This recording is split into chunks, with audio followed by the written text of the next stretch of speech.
YouTube, it's Kelly K, and today I'm going to be talking about how to creatively flex on your haters. We already know about the basic ways to flex on your haters, like losing weight, making money, making better friends. But I have some unique ways that you can flex on your haters that a lot of people don't think about. And I have indulged in a lot of these creative flexes. Okay, so number one, travel places nobody has gone. That is a fantastic way to flex on your haters. That's what I did. So in undergrad, I had some girls who I was roommates with, and they were the biggest haters. We started off as friends. By the way, I do not recommend any girl to share a dorm or an apartment with your friends, especially in undergrad.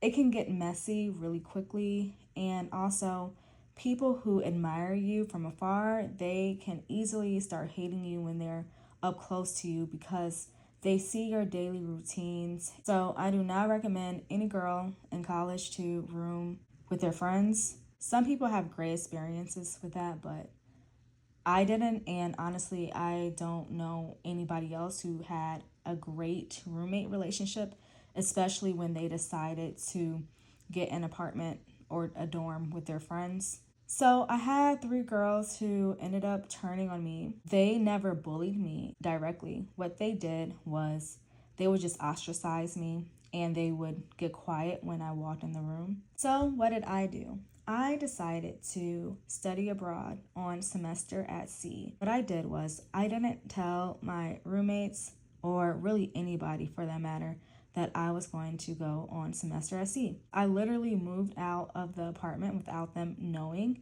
And then a few weeks later, after winter break, I popped out and I was on a German ship.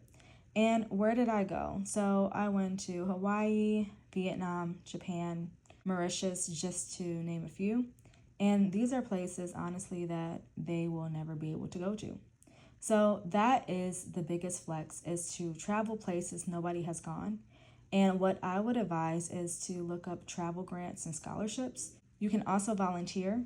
A lot of churches offer missionary trips where you can travel for little to nothing or sometimes free. Sometimes you do have to do missionary work. Other times it's just a volunteer experience. There are accessible ways that you can travel places that nobody has gone. You can also work abroad. I know plenty of people who worked abroad in Paris, Egypt, you name it.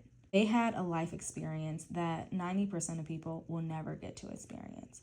So traveling places nobody has gone is a fantastic way to flex on your haters. And also, this is a random one, but do you live near a lake? Then you should buy a canoe. I don't know why that came to my mind, but especially if you own your own house or you live in an apartment with a lot of storage space, a creative way to flex on your haters is to buy a canoe because you can literally invite your friends to go canoeing. Let's say that you work with a basic Becky and she's such a hater and she's always picking at you. Imagine if you invite your coworkers to go canoeing. Imagine the look on her face when she hears you say, "Hey, you guys, do you want to go canoeing with me? I just bought a canoe and we can go down the lake, we can go down the river, and we can canoe." It's such a flex. It's very random. It's very creative because a lot of people don't think about going canoeing, and it's very accessible. Some canoes run as low as $400, so it's not a very big purchase, but it's literally a lifestyle change that you're making just because you made that one simple purchase of buying a canoe, especially if you're young, if you're under 40, if you're under 30, and you have a canoe. That's a flex. Number three, a creative way to flex on your haters is to continue your education, but even better, go to an Ivy League school. I'm a Harvard alum. I got my master's from Harvard. If you have low self-esteem and you feel like you wouldn't fit in an Ivy League school, or you think that your grades aren't good enough, just give it a shot. I just say apply, and if they accept you, great. If they don't, that's okay. But it's definitely a creative flex to go to an Ivy League school because getting a degree from an Ivy League school is something that nobody can take away from you ever. Another creative way to flex on your haters is to get certified in a lot of random subjects. A lot of people don't realize that you can literally get a certification for as little as $10 online on Udemy or Coursera. By the way, I am not sponsored.